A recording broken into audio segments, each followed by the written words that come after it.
Taking advantage of the sun here. It's just about going down. October 20th. And I have to mask it again, mask the black, because there's this high point here that has to be silver. So I'll work on that.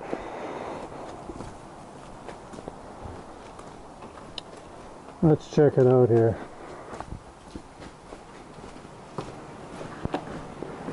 Stinky in here. I had to put the respirator on.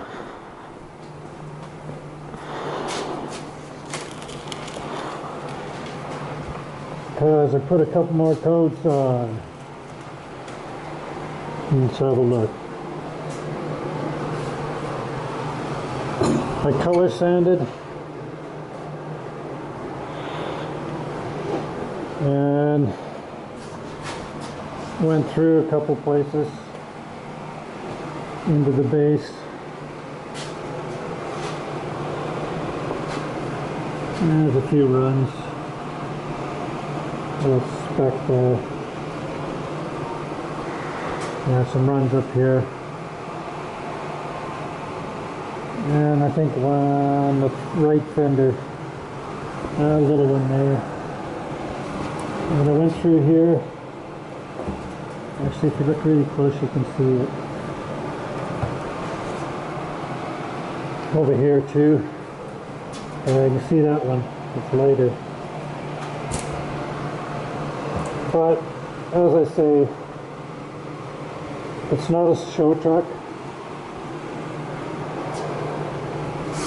Something here. There's still a sand to do and a buff. Sand to 1500. That was another bad spot right there. And here.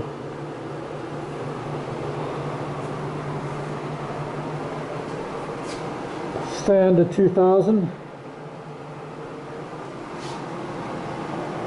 Start off with 6,000, 15, 2000, and then buff.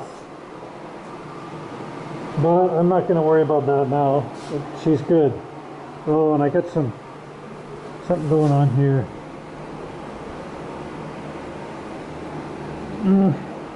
Not bad. Little run there.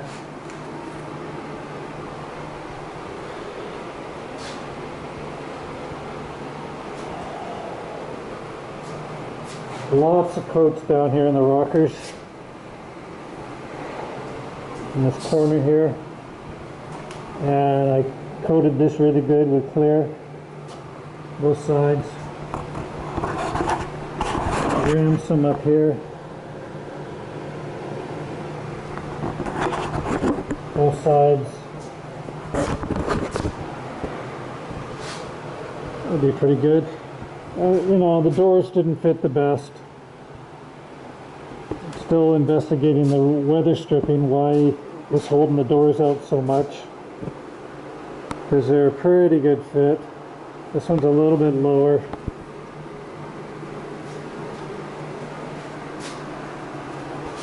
Actually, the pins really need to be replaced on this, so I can play around with it later. At least it's functional.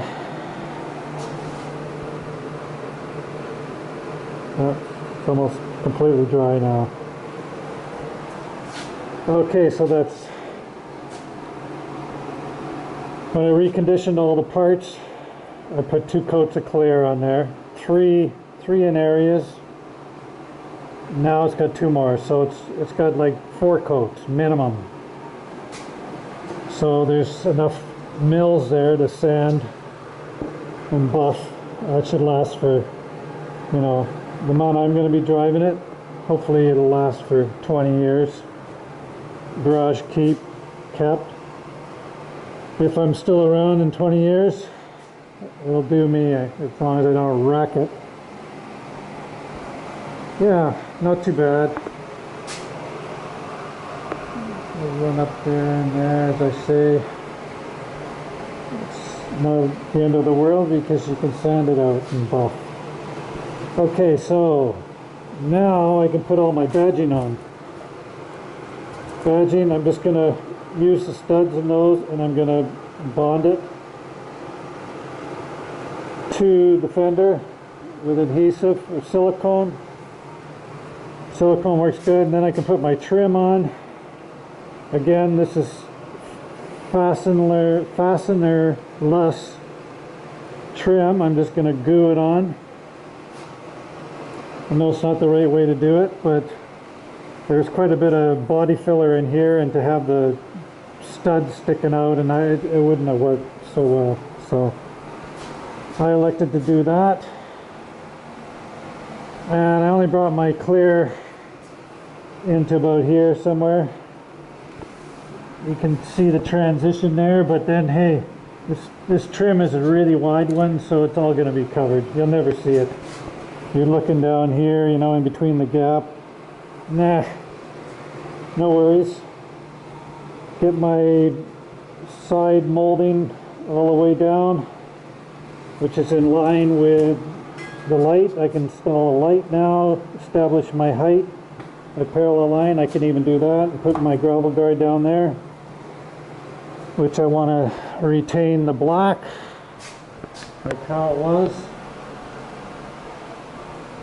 And you can touch up that a lot easier than you can touch up paint, and it's more durable.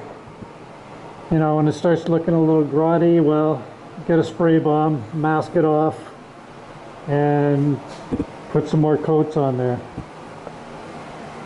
Yeah, I like that look too, so it ties in with the roof. Right on. And a little hair there. Okay, I'm going to get out of here, turn the heat off. It's dry enough. Actually, you're supposed to bake this paint. Forget what they said, like 150 degrees or something. Hold the lamps right up to it for a certain amount of time, but I'm not going to bother, because it's going to sit here and do a long cure. I think that is part of the curing process. There's a little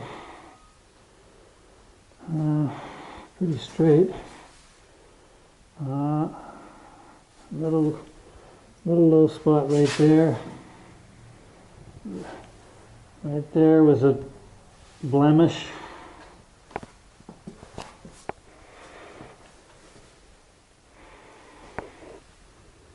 Pretty good.